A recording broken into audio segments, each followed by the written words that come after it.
Hey everybody, how you doing? Well, that's good. Welcome to PHLY Flyers presented by Mortgage CS. Check out mortgagecs.com/PHLY to start your home buying process today.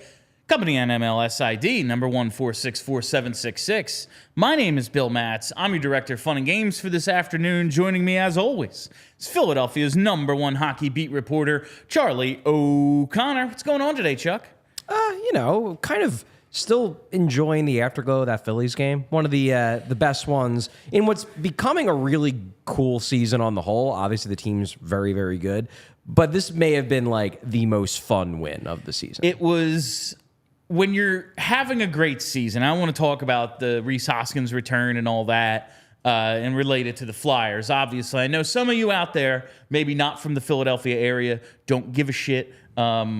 Sorry, we're gonna. Sometimes we talk about other sports here, and that's like the winning, the fun, the vibe. That's always the best part of being on the run, and the hope of a championship, a parade, all that stuff. But along the way, it's the moments. Right, and like moments like yesterday are so freaking cool when you're on a run like the Phillies are. You don't just get to enjoy all the winning. It's every day at the ballpark is a good time.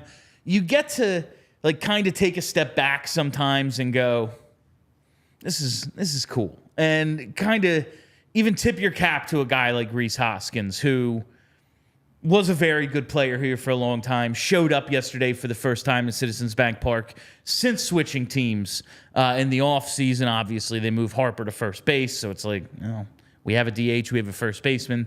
We tried you in the outfield before. That didn't go so well. That didn't work. So, and we're already carrying like one guy in Kyle Schwarber who can't play defense. So, sorry. But it's moments like last night that, you realize how fun this sort of thing is, because when you're on this kind of run, you get to know and love the players. And even when he's gone, he still means something to you because of the memories. Like, he got to provide you some sort of memories.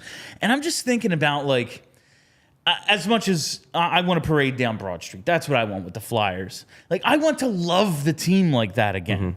Mm-hmm. I think back to Kimmo Timonen's return, because that's the biggest one I can think of where we got to like welcome a guy back. Because Claude Giroux was one thing, but we got to say goodbye to him. Yeah, that was the game. The game was the farewell He game. played that game, what was it, against Nashville? Yep. And it was his 1,000th game. Yep. And it was like, all right, man, see ya. They traded him. We got to say goodbye. This one, like the Kimmo Timonen, he was out. Like, he didn't play with the blood clots. And then finally, he wins the cup, and then he comes back, and then we get to congratulate him. Right. Like, okay. It was like a concerted effort. It was with 4:44 on the clock. We were all going to stand. It was like a thing that we had planned to welcome a dude back. And Kimmo Timonen didn't win one here, but got damn close and was a fucking warrior. Just like beloved. Everyone loved Kimmo. Like, just one of the most beloved Flyers of the century, honestly. Of that era, without a doubt. And obviously, he was a key piece of that 2010 run. But even beyond that, he was just the kind of guy where it was a daily occurrence that he would have an incredibly painful looking shot block, and you think to yourself, oh God, Kimmo's out for the rest of the season. He'd go down the tunnel, and then 2 minutes later, he'd come back out and be right out there for his next shift. And that was like every other game. And it was just that warrior mentality that I think people loved. And it really spoke to just how beloved he was, that most Flyers fans, I feel like, rooted for the Blackhawks in that playoff run, the team that beat the Flyers the last time they went to the Cup Final. And people rooted for that team. They rooted for Patrick Kane and Jonathan Toews and all those guys because Kimmo was on the team and they wanted to get a cup. My buddy Frankie and I said, this is the last one. This is the last time we root for a former player to win, not here. Right. This is the final one, but we absolutely did. Yeah. We were like, we want this for this guy, because if anyone earned it, it's him. Yeah. Like, I want it bad. You got a large section of a fan base that hates that goddamn team to root for that team. And like, it's little stuff like that. And I look at last night with Rhys Hoskins coming back, and like the Trey Turner standing ovation last year, just to like, dude, you suck right now, but you're here for a long time. We're with you. And just little shit like Stott and Marsh being weirdos on a daily basis. Yeah. Like, Yeah. them just being weird. Yeah. I want that so bad, Charlie. Like, I want, as much as I want the winning, like, the stuff that comes with it is so much fun that we've kind of forgotten about it. And I do think that this team, like this group of guys, if they won and if they became good enough that they were a legitimate contender, there are a lot of personalities on this team that I think people would gravitate towards. Like, I mean, obviously Travis Konechny is a larger than life personality, but I'm even talking about guys like Joel Farabee. You know, there are funny dudes. There are guys on this team that like would, I think, I mean, obviously everyone likes a team more when they're winning, but there are lots of stories to be told about this team that there isn't that much of an appetite for because they're not that good. Yeah. And if they were good, would be very well received by the fan base. And no, they're not the Phillies, because the Phillies are a weird-ass team that takes it to an entirely different level. Like, they're a team of himbos, and it's great. We love them for it. But there are definitely players on this Flyers team that have that kind of energy, and people just don't really want to buy full into it because the team isn't that good, and they don't want to get attached to a team they just aren't totally sold on. And just like, the fun and all of that is great, but you have to win for it not to annoy me. Yeah, like, oh, great, yeah, you know, we're playing knock-knock in the locker room, awesome. That's only fun if they're making the playoffs. Yeah, exactly. You know, like Exactly. if it's that same team dancing after a win and it's their only win this month, you're like, well, go fuck yourself. Like the Squirtle saxophone thing was fun. Like, that was Exactly. fun. But it would have been a lot more fun if the Flyers were a cup contender. Like, and if you're playing Dancing on My Own, like that's their Dancing on My Own, and you're playing it after a playoff game. Yeah. You know, that would be a little something. But I wanted to just, like, thinking about everything that happened last night, it was a cool moment. It was. But, like, one of the differences between being good and, like, being bad, and there's plenty, but you can tip your cap to Rhys and just be like, thanks for the memories, rather than looking at JVR and going, God damn it, I hate you. Like, or looking at Bobrovsky, you know, over a decade later and like pining for him still. Right. And it's like, forget the whole decade that happened in between. I want him now still. Like, do you think we wouldn't run him out of town? You think we wouldn't have turned on him 3 times by now if we had just kept him this whole time? Yeah. But like, I don't know. We've never had a guy like that except maybe Giroux, and like half this fan base hates him. So. Well, one thing that was very funny, because we actually got to see it, you mentioned JVR, where you have JVR gets drafted, a lot of people hate him. Then he gets traded, and everybody's like, man, that was a terrible trade. You know, I wish we had JVR back. I liked it at the then time. they get JVR back, and everybody hates him again.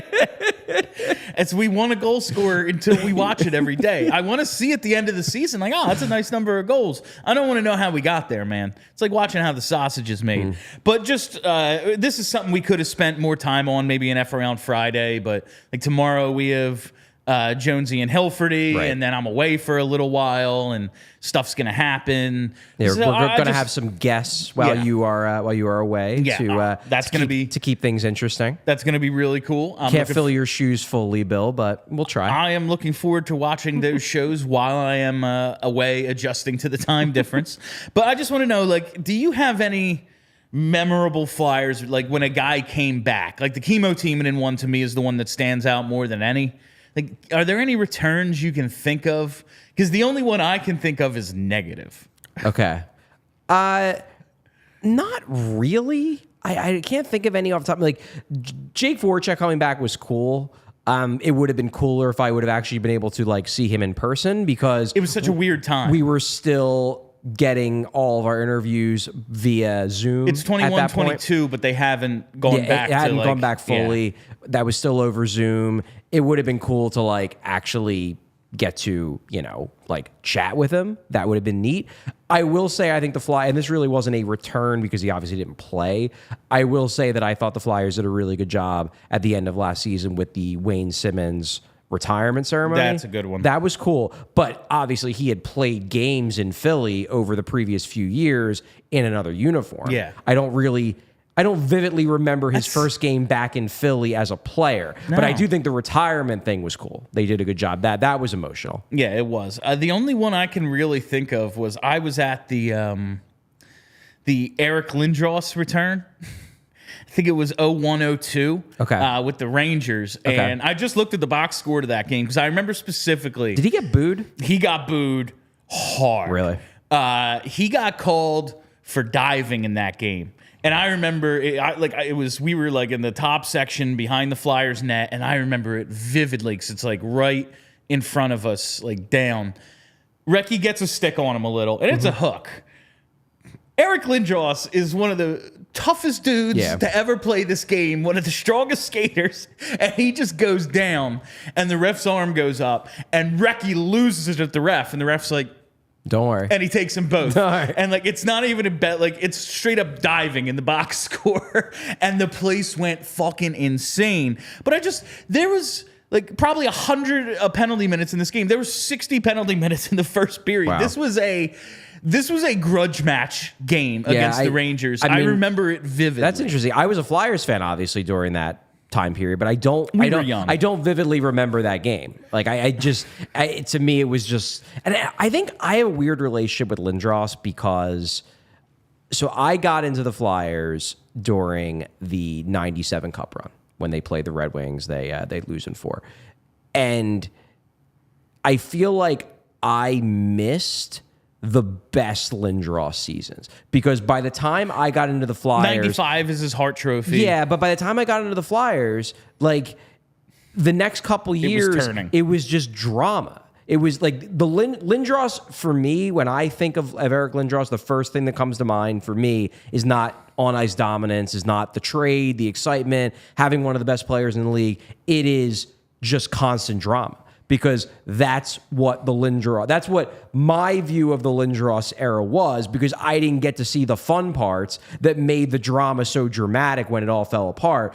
I just remember him being the concussions. I remember the drama with Clark. I remember the C getting stripped from him. I remember him getting killed by Scott Stevens. Like, that's what I think of when I think of Lindros, because my first full season being a Flyers fan was like 97, 98, then 98, 99, then 99, 2000. Like those 3 seasons were not peak Lindros dominance. No. They were peak Lindros craziness. No, like he has the punctured lung and he's, getting pulled out of the bathtub unconscious, and they're trying to put him on a plane. And to be clear, like a lot of this stuff, most of this stuff, in fact, was not Lindros' fault. But it was just stuff that happened to him. But as a 10-year-old, as an 11-year-old, like you just start to equate a player with drama. And that's what I think of. And then I reassess and I'm like, no, he was a great player. I obviously, go back, you look at his numbers, you can watch clips, whatever, and he was that good. Just unbelievable. But for me, the first thing that comes to mind is just drama, because that's what it was in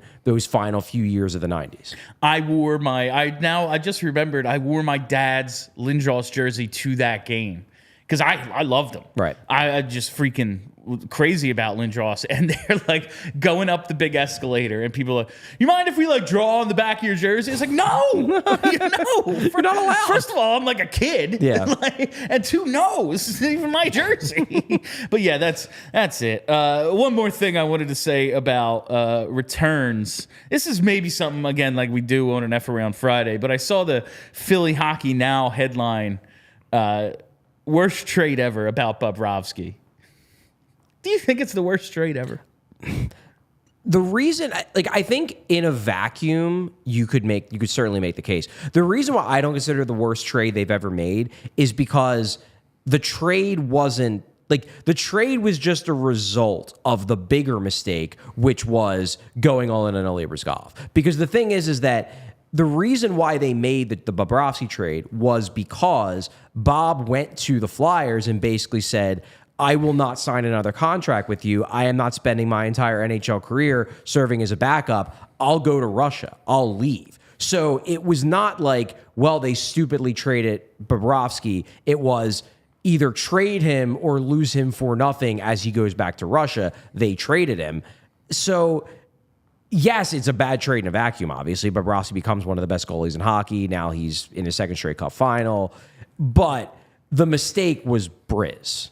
The Bob trade was just the logical end result of the big mistake, which was giving Brizgalov that contract. Just like, imagine that. We can't get into it. We could do a whole show on this. I would love an era, like, because the thing is, it's an impossible redo because the trades and the signing, they were linked. Like they were the same thing. It was, clearing up cap space and changing up the roster. I would love to see what that Flyers team would have been if you do the Carter and Richards trades, but don't sign Briz. If you get Voracek and Couturier and Shen and Simmons, but give them a goalie, a really, really good goalie on a cheap contract, I would love to see how that would play out. Maybe it plays out the same way because they don't have a defenseman. Their defense just stinks for a while. But maybe the Giroux era plays out completely differently. Because I do think, and I know I don't speak for everyone, I think that the Carter Richards trades were good. But the Briz signing was so bad. I think they were good trades, like value return wise. I don't think you can argue with it. I think you can always trade those two guys a year later. I would have loved one more year. Let's put those two dudes in a position that LA put them in. Mm-hmm. Let's make them the 2 and 3C. Fuck, Richards was the 4C by the end. Like their second cup, true. True. Let's see if we can make them the depth guys. They're not the leaders of the team. They're not, and maybe it just wouldn't have worked out because that locker room was totally toxic by the end. That's possible. But let's see if you can just make it work for 1 year. Because Giroux led that team in scoring before they traded them. Did. Let's make him the 1C. He's the guy. And then let's give him legit 2 and 3C behind him and see if that works. And then you can always make the trade the next year. Maybe not those same guys in return, but pretty similar. Pretty similar. That's all. I will say, just in terms of the reason I kind of wanted to get into worst trade ever, I'm on Flyers History today. Mm-hmm. Again, excellent website. June 4th, 2007, they trade Matt Ellison to Nashville for unknown compensation. Now, obviously, this trade is meaningless, but Matt Ellison might be the return in one of the worst trades in franchise history.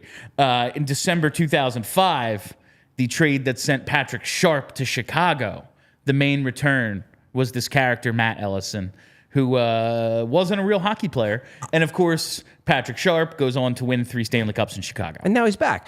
He's back. I love this concept of unknown compensation. Like, what did they send them like a soda machine? I want you stocking my soda machine. I don't want my players paying for soda. No, but this is unknown compensation. That means nothing. I mean, you would think it means nothing, but maybe what did the two GMs go out to a bar and the guy paid the bill? He had to pick up the tab. Picked up the tab. But this is 2007. This is post lockout. There's a salary cap. You have to believe it's the 21st century. Someone had to report something. Nah, it's unknown compensation. At least call it future considerations. Future considerations. But unknown compensation implies that there was compensation, but they just didn't want to tell us what it was. I'm fascinated now. I'm strangely fascinated as to what the actual unknown compensation was. Because it has to have been something ridiculous. Something stupid as hell. Gotta get next time we talk to Paul Holmgren, be like, you know what it was, Paul? Well, what was it? What did you trade Matt Ellison for? Who the fuck is Matt Ellison? Before we go any further, you know what isn't unknown? The benefits of Alipop.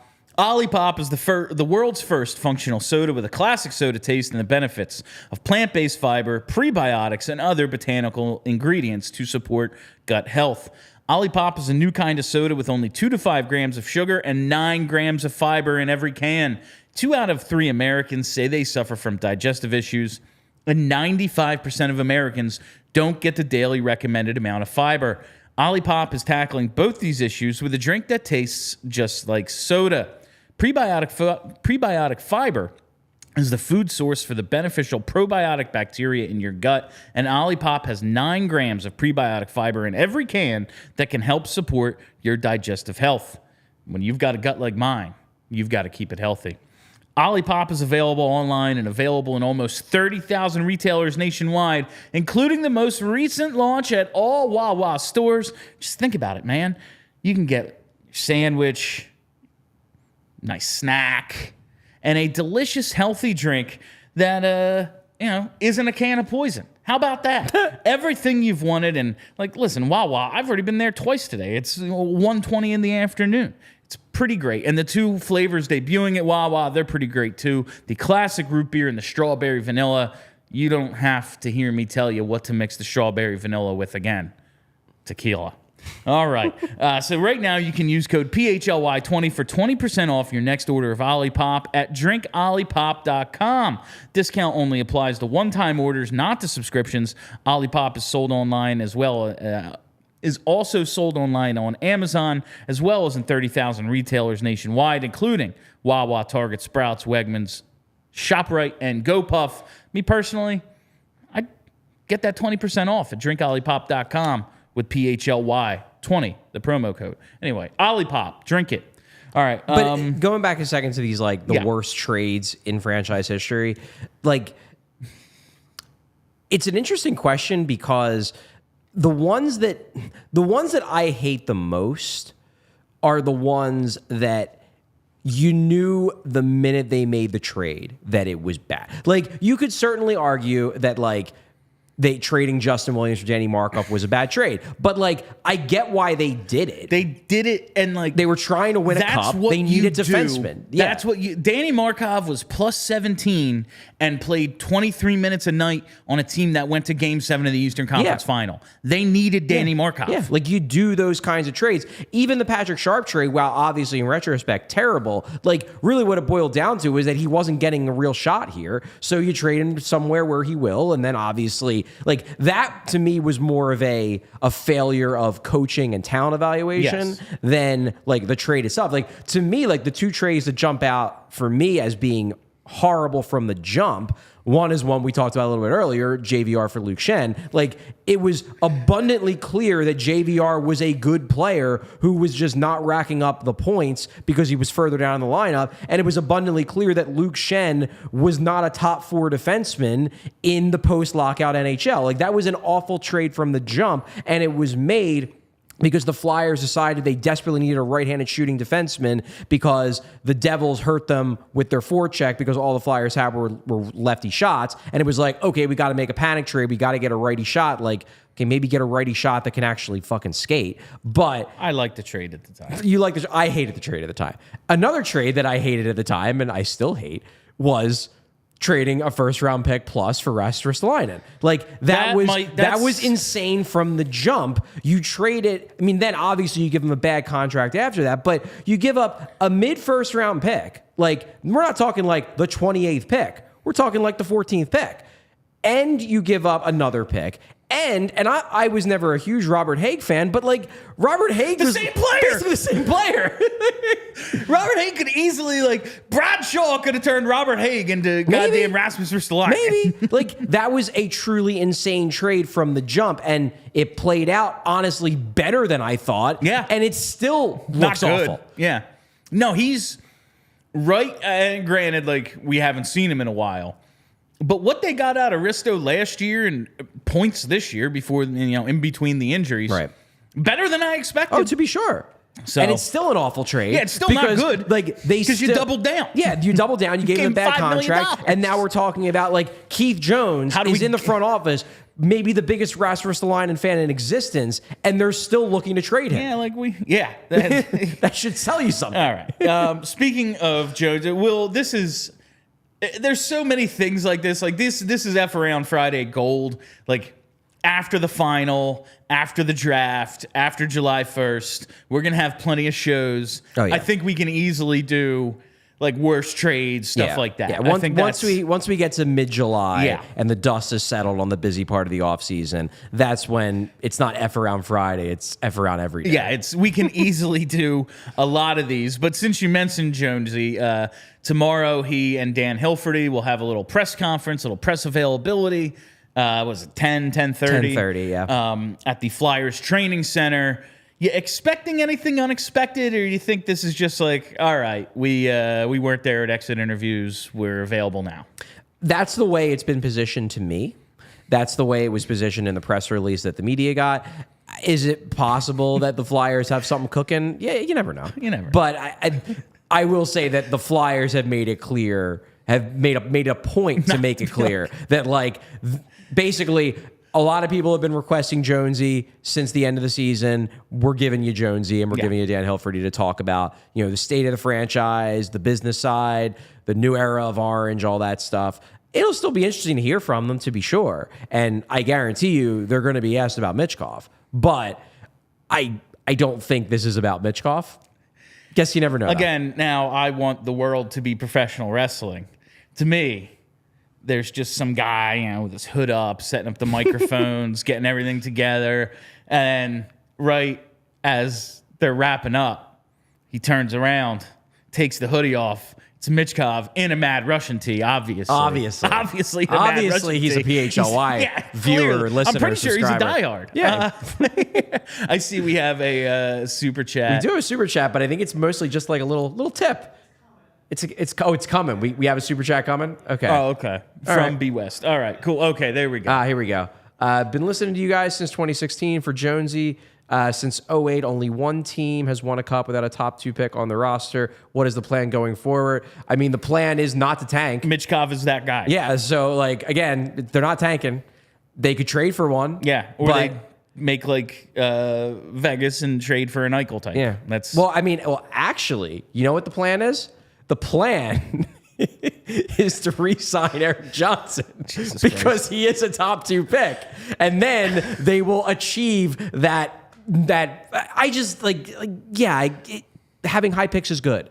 And I guess if they have Eric Johnson on the roster when they win a cup next year, they will count as a top 2 pick. That's fucking hilarious. I hadn't even thought of that.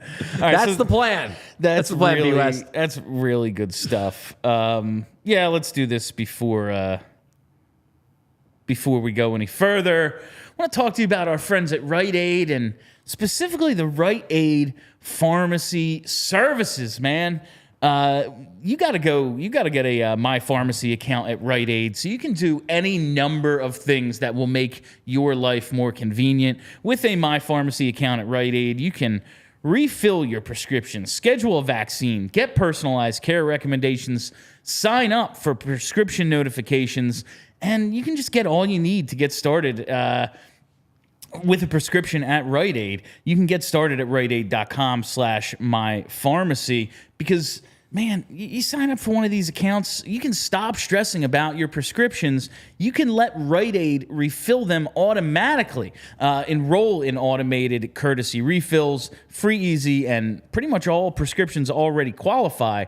And you can get your prescriptions at the same time with one-trip refills. All you got to do, ask your pharmacist to sync your medications so you can pick them up all in one visit. And you can sync with other family members as well. Just ask your local Rite Aid pharmacist to get started. Restrictions may apply, but it's definitely worth asking because who wants to spend more time at the pharmacy? Rite Aid, they're helping you out right there. And you can manage your prescriptions with the Rite Aid mobile app, transfer or refill. You can set up medication reminders, enroll in prescription notifications, and you can just download this app right from the App Store or Google Play Store. It's so easy to just go with Rite Aid, set up a My Pharmacy account, and really manage all of your medication prescription needs all in one place. You can transfer your prescriptions to Rite Aid today. Just go to riteaid.com/transfer. Rite Aid caring pharmacists ready to answer your questions and help you stay healthy. Get your prescriptions along with anything at Rite Aid you may need, including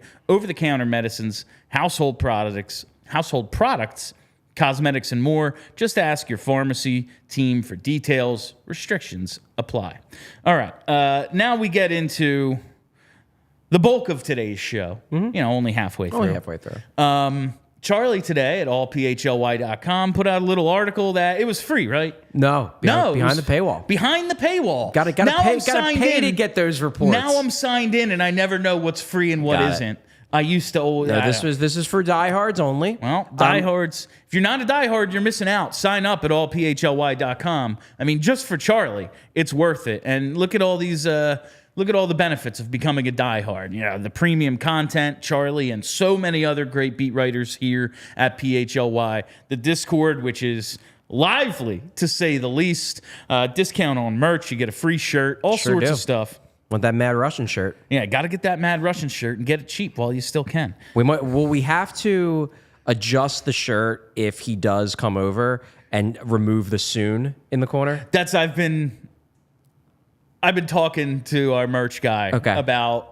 I have a couple different ideas, and the simplest one is like removing the soon or putting something else in there, like he's here or something like that. But yeah, we got to do something like that. Okay. But let's start it. So tomorrow, you're going to be at the media availability for Jonesy and Hilferty, and without a doubt, I mean, it's the first question, right? Very well could be. It's at least like it's the thing.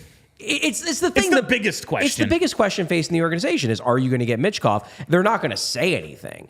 But in this article, obviously, I do talk about what I've heard about Michkov. And basically what I've heard is that they're being very careful still. But don't take these last couple weeks of relative silence as a sign that this isn't necessarily going to happen. That the read I get from talking to people in and around the Flyers and then also around the league is that there's optimism that he could get out of this contract. Now, obviously, nobody wants to, start crowing about it because you don't want to step on the wrong foot, piss off the wrong person, whatever. But I get the sense that the Flyers are feeling like it's still a very legitimate possibility. So don't think that the fact that we haven't heard anything yet means that it's lost momentum.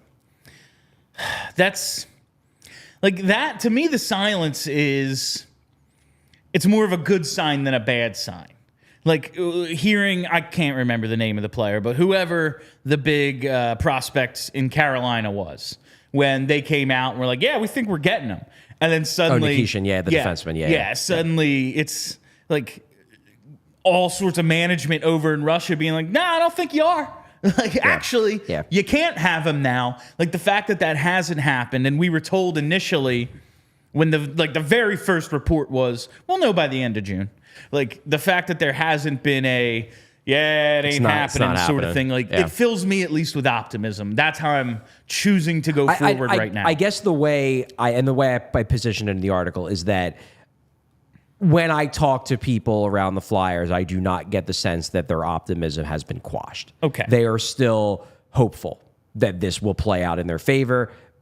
We will see what happens. It's certainly not a lock by any means, but I don't get the sense that they're like, well, it's probably not going to happen. Like, well, we got to plan for our cap situation if Michkov's here. And that, given the fact that they're going to have to plan for that cap situation, because you see how the ELC works, and you go, oh, cool, we're going to have Michkov at 975, 925, whatever it is.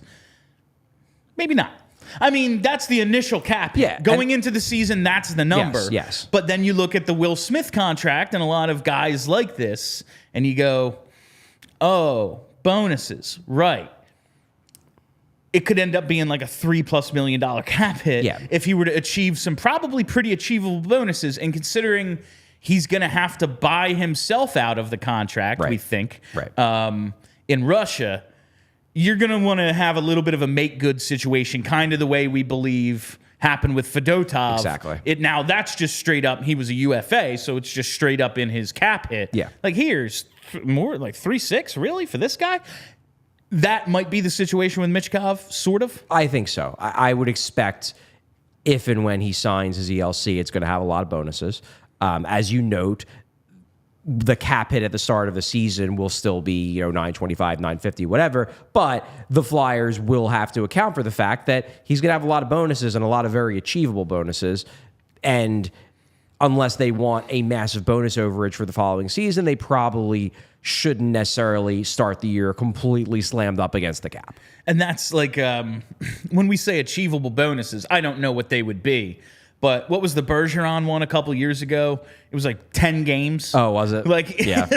and it was, they're like, we know we're going to have to pay. Like 10 games, like doubled it was like 2.5 to 5. Like it doubled his cap hit. Basically just to help their cap situation. Yeah, just so they had the initial cap situation there.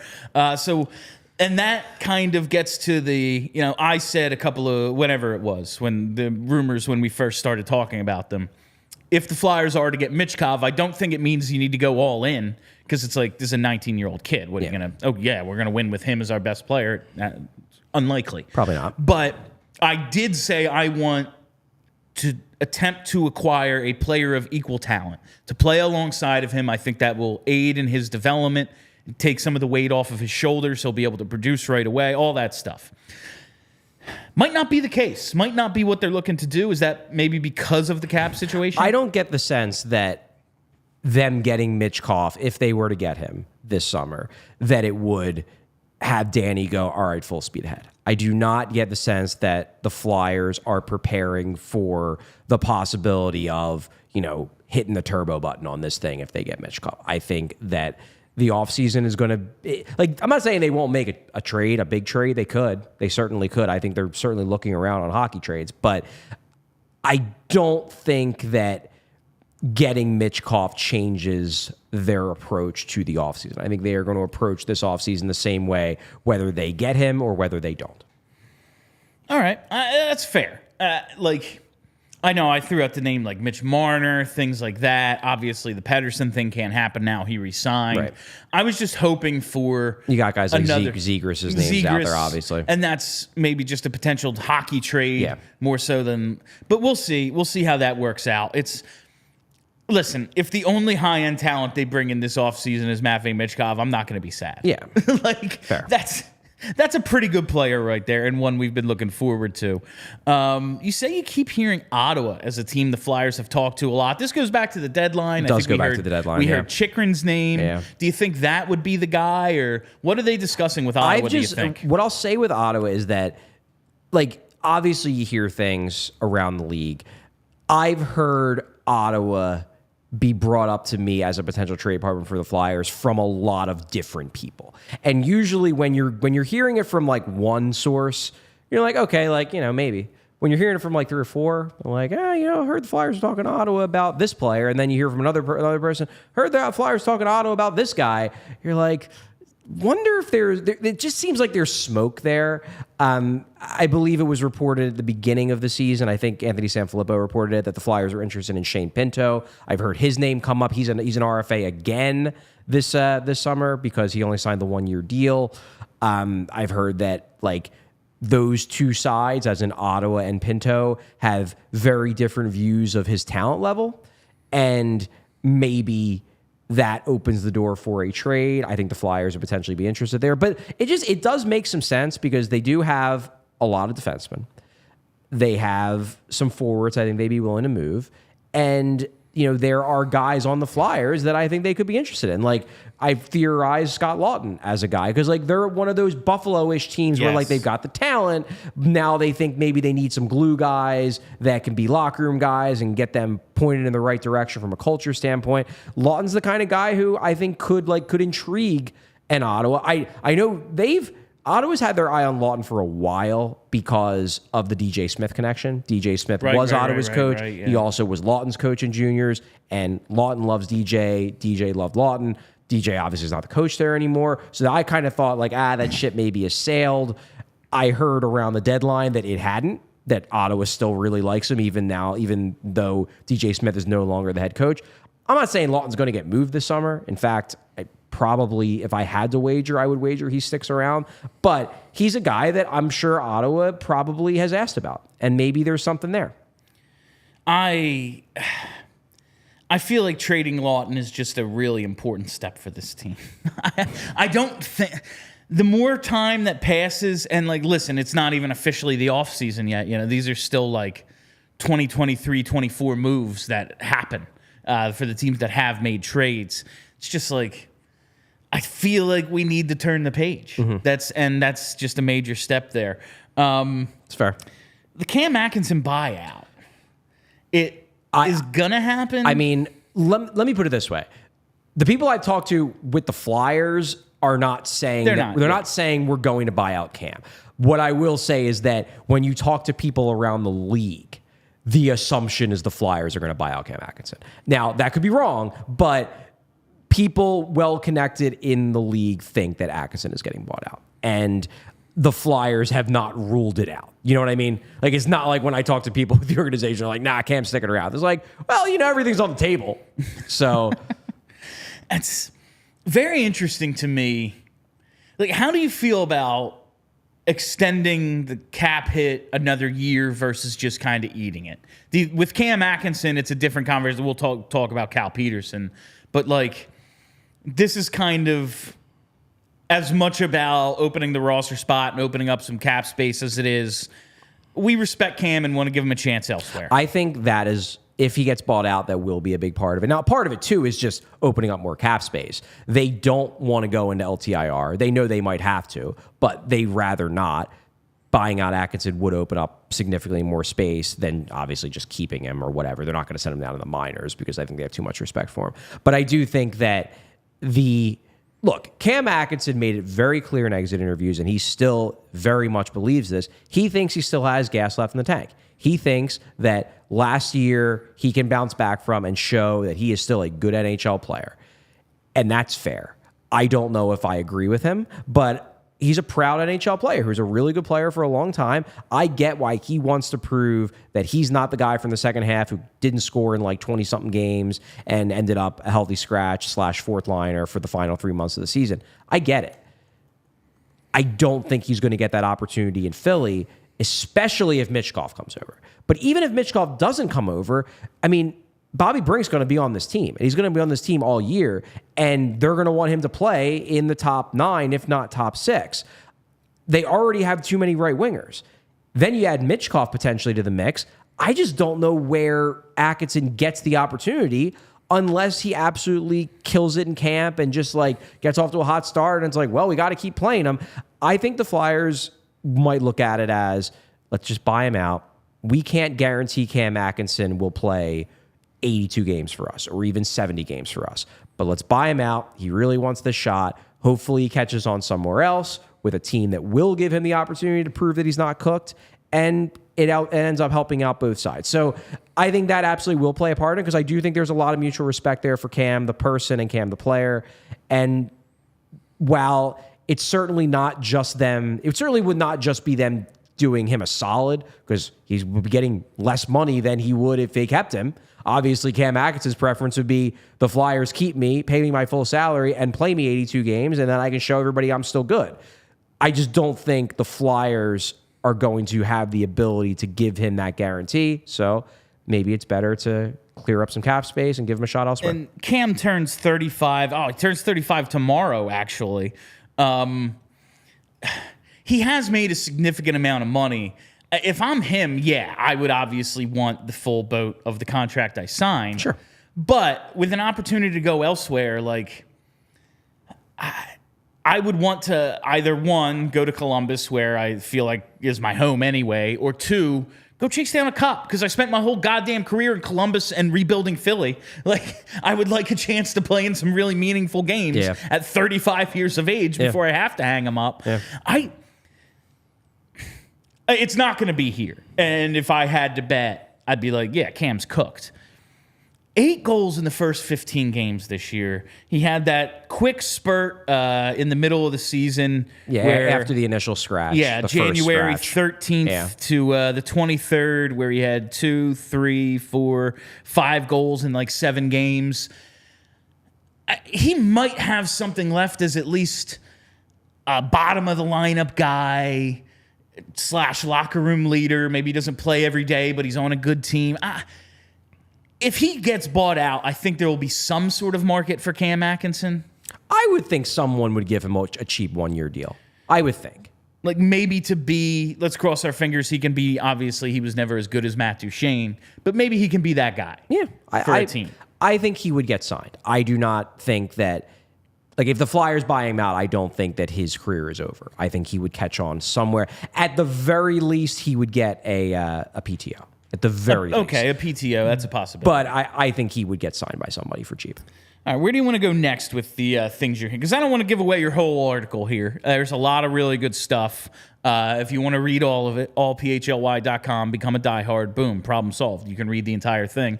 Where do you want to go? Because I want to talk about Drysdale. Okay, That's where I want to go. Talk about Drysdale. So he has had the surgery. Yes. And it was still uncertain at Egg's interviews if he was definitely going to have the surgery. I can confirm he did have surgery. I remember a couple of weeks ago, you're like, I'm not sure if he had it. I got to call around. I need to do some digging on this. And he's had the surgery, and I am always weary of the core muscle / what used to be referred to as sports hernia. So are a lot of Flyers fans. And listen, we did a lot of digging on what sports hernias are around the time of drafting Nolan Patrick, right? When we found out like the number one dude for sports hernias / core muscle is like in the Navy Yard at the time. Yeah. So it was, we're the team that can fix him because we know the guy, and then Giroux and Gostisbehere both have that surgery. And what I learned about those injuries is when it gets down, it's basically just a tear. And when it gets into your hip, that's when it goes from being like, this is a quick fix to it's going to be a little while. This seems as if it didn't get that bad. I've been told that it was not an especially invasive surgery, and that not only do the Flyers believe he will be ready for camp, they also think that he could be 100% like soon. That this isn't really even going to impact his offseason that much. Now, I guess we'll see. We'll see how it plays out when we talk to Drysdale in camp in September. We'll get an idea of how the recovery process really went and what happened. But it doesn't seem like this was as bad as I think a lot of fans were worried it was. It's very encouraging, and I'm going to take that at face value. I don't think you made that up. Yeah. I assume that you actually did talk to some sources here. It's just like the reporting of injuries and the training staff as a whole is the part of this organization that still needs to win my trust back. That's fair. Like Rasmus Ristolainen just disappeared onto Ellis Island. This stuff is still happening. Yeah. Now, listen, it's hockey. Jacob Trouba just played an entire playoff with a broken ankle, and we didn't know about it until now. It's like he missed some time. Why? I broke an ankle. Like a chunk of his ankle just fucking fell out. Yeah, I read that. Wild. And we didn't hear anything about it until today. Yeah. It's hockey. It's not just a Flyers issue, but we are still having that issue. Maybe it's a holdover from the previous regime and it's unfair to the group that's in charge now. But I'm sorry, man. I've been here before you and I'll be here after you. And it's all one thing in my mind. It's the Flyers logo and I don't trust you. We'll see. Fair. I'm holding out hope, though, because of the research I did on these fucking injuries. No, and also, and I know that this was a long time ago, but when Giroux and Gostisbehere had those surgeries, Flyers fans were told he'll be fine. They'll be fine. Right. Yeah, he'll do the surgery in the offseason. He'll be good to go next year. And then it was abundantly clear that they weren't, especially Giroux. And then finally, I believe, if I remember correctly, I think it was in March of that year, finally Giroux opened up and basically was like, yeah, I haven't felt myself all year. I'm finally starting to feel like 100%. No, I don't even think we had started Broad Street Hockey Pod at that time. I'm still with whatever it was, Buzz on Broad or the Orange Update, and I'm like, Giroux's cooked. We need to move on from this guy. No, I think it was year one. Was it year one of? Maybe that's when that's the first full year he comes around and then starts to feel good at the end. Yeah. Yeah, because he had the surgery in 2016. Yeah, okay. Our first year with BSH was 2016-17. Yeah. So, it was that year. But I remember you being like, oh, God, Giroux's cooked. This is horrible. Because he looked bad that year. He looked real bad. But I definitely get the sense that surgery was significantly more complex than the one that Drysdale had. Also, and this is important, surgeries have just gotten better over the last 8 years. This was a decade ago. Yeah, it's been 8 years. Yeah. It's just... They found ways to do these surgeries better and not have the recovery time be as long. But I also think this also wasn't as major of a surgery as the ones that Giroux especially, but also Gostisbehere got back then. absolutely encouraging. Right now, I want to take a minute, though, to tell you about our friends at Mortgage CS, an independent mortgage broker based right here in Philly. What this means, being an independent mortgage broker, is that they won't steer you to just one mortgage option or to what's best for them. They work for you and not the banks.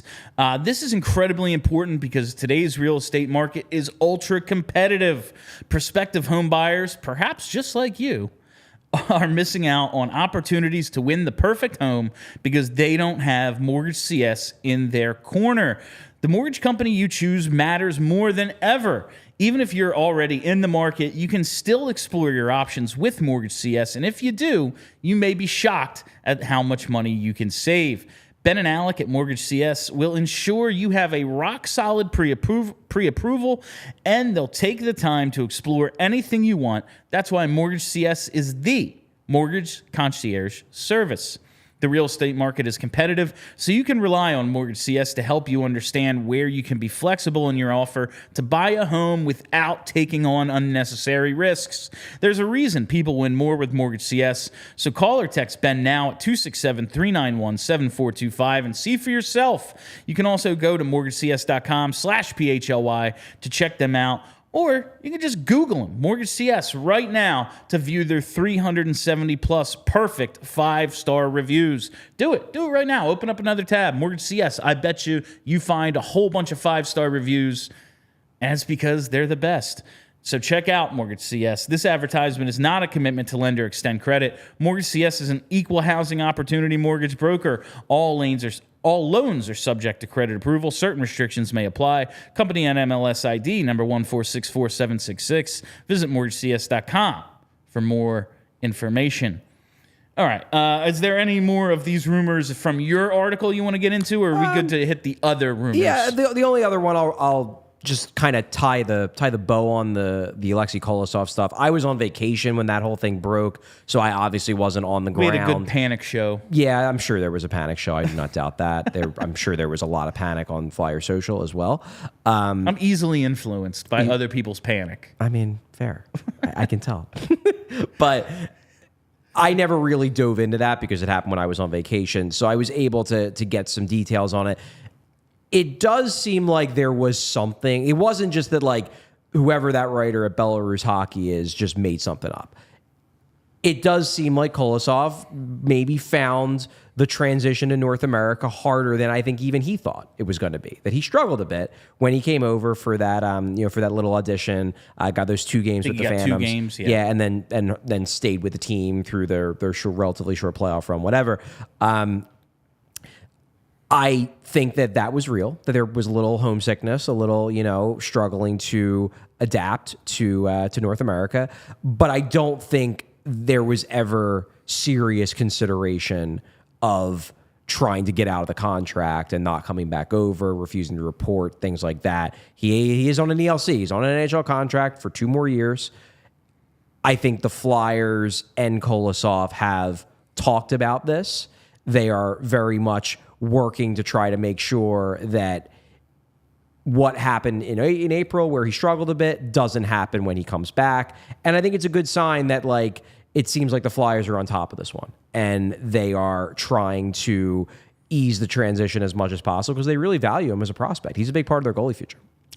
Just based on what you've been able to dig up, it was more about homesickness than possibly, yes, hey, he came over, he got into 2 games, and then in the playoffs, they rode Cal Peterson, and he didn't play? Yeah, I think it was mostly about the cultural shock of coming over. I don't think he was ever promised that he was going to be the horse for the Phantoms going into the playoffs. This was like, hey, let's let you get your feet wet. You can meet with our people, talk with Brady Robinson, Kim Dillaball, get in that whole thing. And it maybe just didn't go as smoothly as he even thought, not because of anything the Flyers did wrong, but just because it's real hard moving to another country when you're like 22. All right, there is still plenty of rumors and things Charlie has heard about in the article, so check it out at allphly.com and become a diehard. Do it.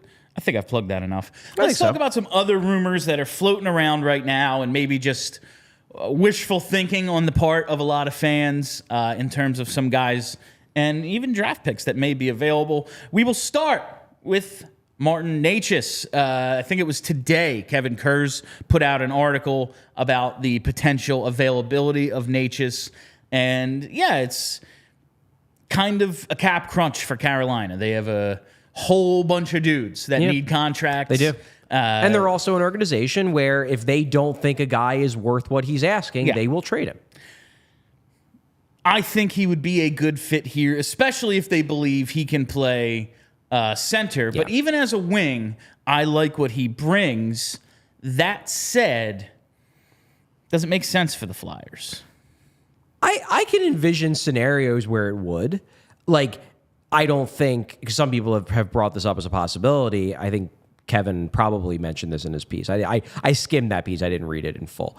But the idea of like, well, you could just swap Konechny for Necas. And like, I don't know why Carolina would do that, because if they're iffy on signing Necas to a $7.5 million cap hit, do you really think they're going to give Travis Konechny a $9 million cap hit? Like, I don't personally. I don't think they would view that as a good use of the Necas asset to turn him into Konechny and then have the same problem where you're in a cap crunch and you've got a really expensive winger who isn't a superstar. I could envision scenarios where it could work, where you put together a package where, you know, you're trading away somebody on the roster, you're trading, like, it would depend on who they give up. I think that's really the key. He's not somebody who I'm looking at, I'm like, they need to get Marty Necas. But I don't think it would be a bad move necessarily, depending upon what they give up. If Kelly could have been here today, this is her normal day, Tuesday. We're working on getting her at some other point this week. We may have done like a little wish list sort of thing, draft, free agent, trade, potential acquisitions that we would like the Flyers to try to pull off. Would Necas appear on your own wish list? He probably wouldn't be on the top. There are guys who I would be like Zegras would be above Necas. Okay. If you're talking about like guys who I'm like, man, I wish the Flyers got him. But he's not. He's a good player. Like, Necas is a good player, and he fits the timeline pretty well. He's got a dynamic element to his game, which I think the Flyers could certainly use more of. Like, if you, as much as I really, really like Joel Farabee, like, if you swap Joel Farabee for Marty Necas, like, I wouldn't hate it. Interesting. I just wanted to, because Konechny is the like go-to, this is how we make it happen sort of guy. I just wanted to compare their numbers over the last 2 years. Necas, 52 goals, 124 points in 159 games.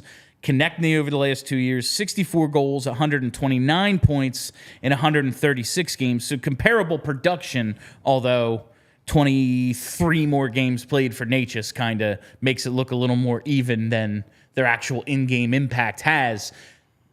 Konechny's a better player. Yeah. Like, you have no problem just being like, yeah, Konechny's considerably better, and that's why he's going to make more. Yeah, but also, I mean, there obviously is an element where Necas isn't getting the ice time that Konechny is getting. So I think Konechny's better, but Necas isn't getting the usage that Konechny is getting, and it remains to be seen how he would do in that usage. I don't know. It's one of the things that you are projecting if you trade for Marty Necas, and if you give up the assets that Carolina will require, you are projecting that if he was given a bigger role, his numbers and production would go up substantially, and maybe they would. But you're guessing. You don't know for sure. You know that Konechny puts up good numbers in that role because he's done it. What do you think the chances are he can convert to center? Necas, that is. I'm not even going to try to guess. Okay. Because I was just like, I haven't watched him enough. I don't expect you to actually know. I mean, I don't know. How often does that happen? The people I talk to they think he's probably better at wing, but I don't really have an opinion. If the Flyers scouts tell, Danny and Torts and everybody that like, he's a center, we think you can turn him into a center, then sure, give it a go. Centers are more valuable than wingers. I couldn't give you an informed opinion because I haven't watched him enough to have an informed opinion. Fair. When I've watched him, he looks like a winger, but he's playing wing. So yeah, that's good. He looks like he's playing the position he's playing. He's doing the thing he's supposed to be doing. That's we'll see what becomes of the Necas stuff. I have heard people expect there's a possibility he could be traded before game one of the. Yeah, I saw Frank Saravalli tweeted that out. Saravalli. I think it was on the DFO pod as well. Okay. Before game one of the final or during the final, this could all come to fruition. So before the draft, before day one of free agency, all that it might happen soon. The fascinating part about that for me is that that would be our boy Eric T making the trade. Because I do not think that Carolina, if they would make a trade before the final starts, I do not think they will have a GM by then. And it's, even if they hire a GM, this was once again reiterated on 32 Thoughts, I think yesterday's show, like some potential candidates have cooled on their interest in the job because Carolina is making it very much known, you're here for your Rolodex, you are going to execute, but you are not final say guy. Right. Like there is going to be a brain trust, and Eric T is going to very much be a part of that. Yes. So it's going to be interesting to see what unfolds down in Carolina. Yeah, well, absolutely will. This one I just wanted to get to mostly because it's incarcerated Bob. We have a tweet from him from I think earlier today. Incarcerated Bob. Yeah. When you brought this up, I was like, man, he's still in business. He's leaned into the gambling space now.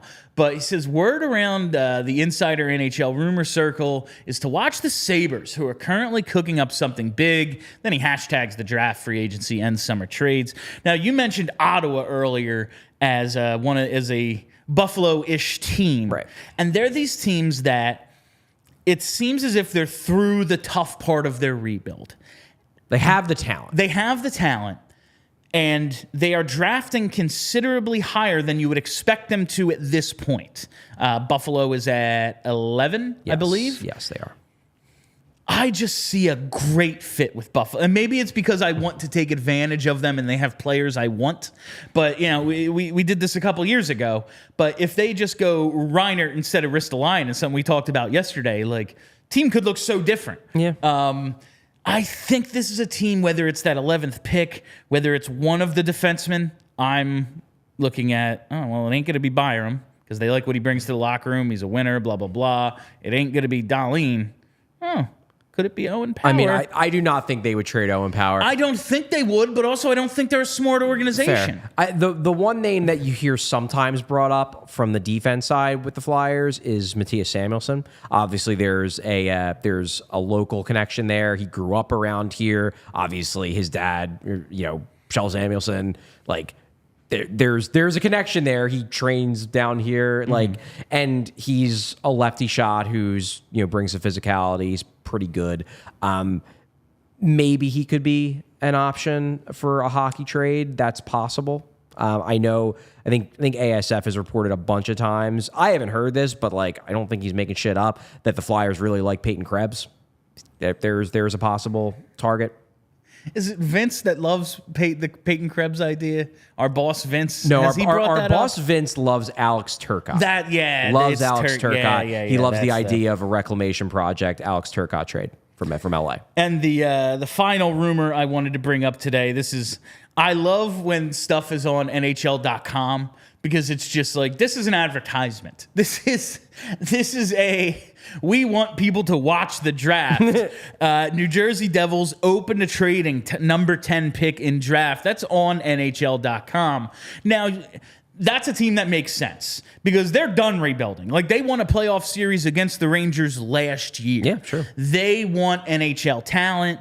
They want to chase down cups while they have this awesome pool of young guys. You think the Flyers have anything that makes sense for the Devils to get that number 10 pick? And then maybe we can draft at 10 and 12 and get Berkeley Catton and Carter Yakimchuk. That'd be cool. I cannot imagine the Devils trading with a division rival. Also, the Flyers and Devils do not make trades. They've made maybe 2 ever. Really? Is it that there few? Have been far more Flyers Rangers, Flyers Penguins. The Flyers and Devils rarely make trades. Yeah. It's something that does not happen that much. Yeah, that's fair. I just can't imagine, number one, the Devils making that big of a trade with the Flyers. Number two, and this I think is the key. Do we want to give them something like that? No, not even that. More that it very much seems like Fitzgerald in those comments saying that we want to trade the 10th overall pick. he knows what they need. They need a fucking goalie. They need a goalie. The Flyers and don't have one. He's basically being like, hey, like, if I can get a stud goalie for 10, I'll fucking do it. Yeah, that's the other The end. Flyers don't have, like, I mean, maybe they would have interest in if their scouts really like Sam Ersson, maybe, but like they ain't giving up the 10th overall pick for him. Like unknown might be good is what they already have. Exactly. Like they've already played that game. It hasn't like they want an established veteran who doesn't lose them games so that they can not miss the playoffs. They want again. a solution in goal. They don't want a possible solution. They want a capital S solution. Man, and I think if they move the 10th overall pick, I think it will be for a big name, like a UC Saros or something. Like that I could see. It's really just a shame for them that they don't have a goaltender. Yeah, I mean, just nuts. How unfortunate. Fucking I hate the Devils so much. I hate them so fucking much, Charlie. And that brings us to the last thing I want to talk about today. We could put it off, but I don't want to. Because it was 14 years ago on this day, Charlie, the Philadelphia Flyers won Game 4 of the Stanley Cup Final, June 4th, 2010. That is the last time this team won a game in the Stanley Cup Final. Of course, they come back to tie the series 2-2. Yeah. They then go back to Chicago, lose Game 5. We all know what happened in Game 6. Sure do. And I thought it was just funny to tie this in with Patrick Sharp, who did score from like the blue line in that game, in this Game 4. But that goaltending was so good in that series from both sides. Game 5. Like I always think of Game 1 and what a shit show that was. That was a shit show game. Game 5, 7-4. Just absolutely ridiculous. But this Game 4, this win, Mike Richards opens the scoring with the steal behind the net backhand, like all-time Mike Richards great goal there. Yeah. Giroux has a slam dunk on an awesome play from Kimmo Timonen to set him up. I watched like an 8-minute highlight video of this game. Once I saw this, I spent some time on FlyersHistory.com today or .net, whatever. Great place to be. It's truly excellent. It's a great website. It's awesome. But even this game, man, the Flyers lead 4-1 in the third, end up winning 5-3 on a Jeff Carter empty net. The end of this game was insane, and I don't think he did. Coburn dangerously close to what should have been a penalty shot, I think, for Taves. Oh yeah. Like puck on, glove on puck, real close to the crease to clear it out on what was in a final minute or two scoring chance for them. I miss this so goddamn bad. I love watching the final, but there is part of me every year that's like, God damn, to think it's been 14 years since they even won a game in this final round. And honestly, in the final 2 rounds, because they haven't been back to a conference final since then. That's fair. The only time they've been to the second round only sort of counts. It only counts for my sanity because I want it to. Like, man, 14 years ago, Charlie.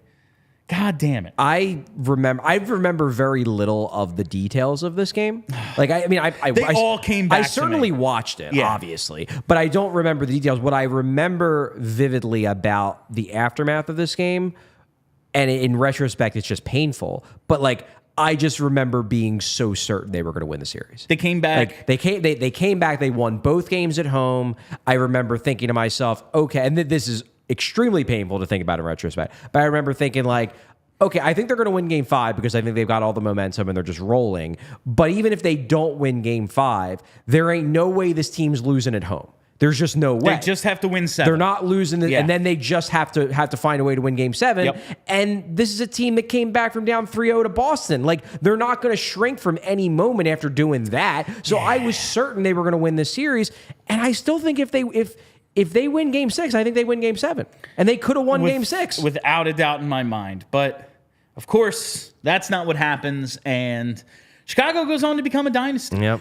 The aforementioned Patrick Sharp, just to put a bow on that conversation, okay. 4 goals, 2 assists in the 6-game series, and led all skaters at +7.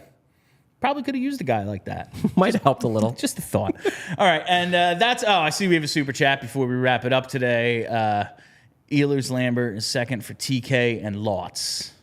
I love... I know your favorite thing in the world is hypothetical trade, dog. I know. They're not going to do it. Like it's not Travis Konechny is getting re-signed. It's not an insane trade offer, Nathan. So thank you for the super chat. It's just that like they're not going to trade him. They're going to re-sign him. That's like, and me and you are both like, yeah, probably shouldn't, but they're going to. They're going to. Like, this is one of them things. Like, listen, I would trade TK for as much as you can possibly get, even if I am a change for the sake of change guy. I said it about Laughton earlier. I want to mix things up because, like, yeah, building the culture in the locker room, all that shit, real important. Also, some of these guys have been here a real long time and have had little to no success. And by that, I mean team success. Yes, Laughton has made a hell of a career for himself. TK is a very good player. 30-goal back-to-back seasons. That we haven't had a ton of that. I just think it's time for a little bit of a change. And if you can make it happen, you should. They're not going to, especially in regards to this one player. Yeah, and I think Laughton could get traded. I think it's of the guys who might get traded this offseason, I think he's near the top of the list. Yeah. It ain't happening with TK. Yeah, I don't think it's happening with TK. I don't love this particular trade. Like, I'm a big Nick Ehlers fan. I really like his game. I've always been a fan of his game. He's 28. Like, it's the same problem. I mean, I guess obviously other than you're not giving Nick Ehlers an 8-year deal worth $9 million plus until he's 36. Like, no, there's that difference. But it's not like if I'm trading TK, and I do not think the Flyers are going to do this, but if I was running the team and I decide I'm going to trade Travis Konechny, I am trying to get either a high-ish first-round pick for him or a deal with the centerpiece of a younger top 6 player or like a younger top 4 defenseman, like someone who better fits the timeline than Travis Konechny does. Nick Ehlers is 28. And 28 I guess the real thing in this would be Brad Lambert. I've never been a huge Brad Lambert fan. I know he put up a lot of points last year in the AHL. I've just never been fully sold on him. I didn't love him in the lead up to the draft when he was taken. He slipped because he's kind of viewed as a little mercurial, inconsistent. I've just never been a huge fan. So for me, like if I'm trading Travis Konechny, this would not be the trade that I would do. But I don't think the Flyers are trading Travis Konechny anyway. Yeah, that's the... I think that's what it comes down to, is I just don't think he's going to get, like... I would be... There's very little the Flyers could do that I'd be like, but trading TK would shock me. I would be very surprised. It just seems like they really want to get that done. It does not... And this is, again, read more in my my article for I didn't want to give that for Dire Members, but I do talk about what I've heard about the Travis Konechny negotiation and where both sides are at, where their heads are at. So check that out. But little spoiler alert is like, it's everything we've been talking about. Yeah, you've heard us say what it says before. All right, that is all the time we have for you on PHLY Flyers today. Before we get out of here, a couple things coming up that I think you are gonna be excited about. The first couple, it's this weekend, fam. It's coming up. Oh my God, London is like here. I gotta do some laundry when I get home. Better start packing, dude.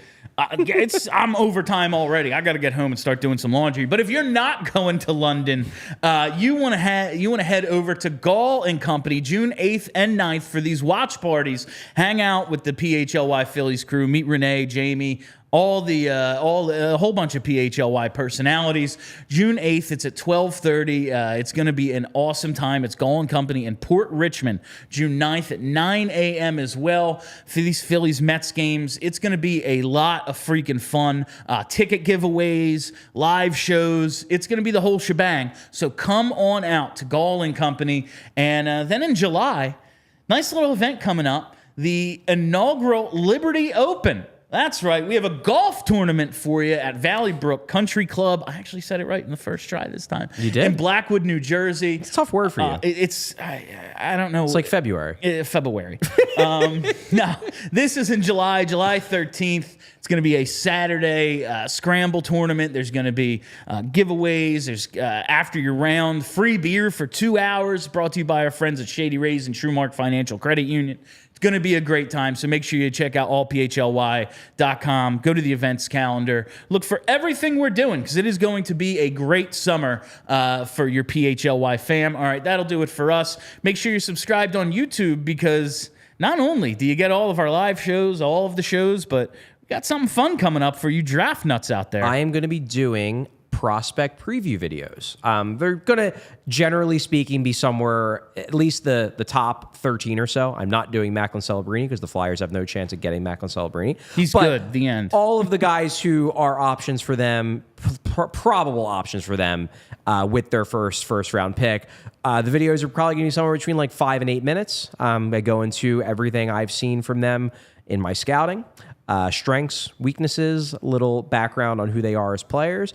And then as we get further into the guys who are probably going in the second half of the round, the videos will be a little bit shorter. But again, if you want to learn about these prospects, I've got the videos coming for you. So that'll start out tomorrow. Yeah, so be on the lookout for those. They're going to start dropping on the YouTube page, so make sure you're subscribed right here and set your reminders so you never miss a live show. Follow us on Twitter at PHLY_Flyers and the podcast, wherever you get those, just search PHLY Flyers. All right, that'll do it for us on this Tuesday, June the 4th.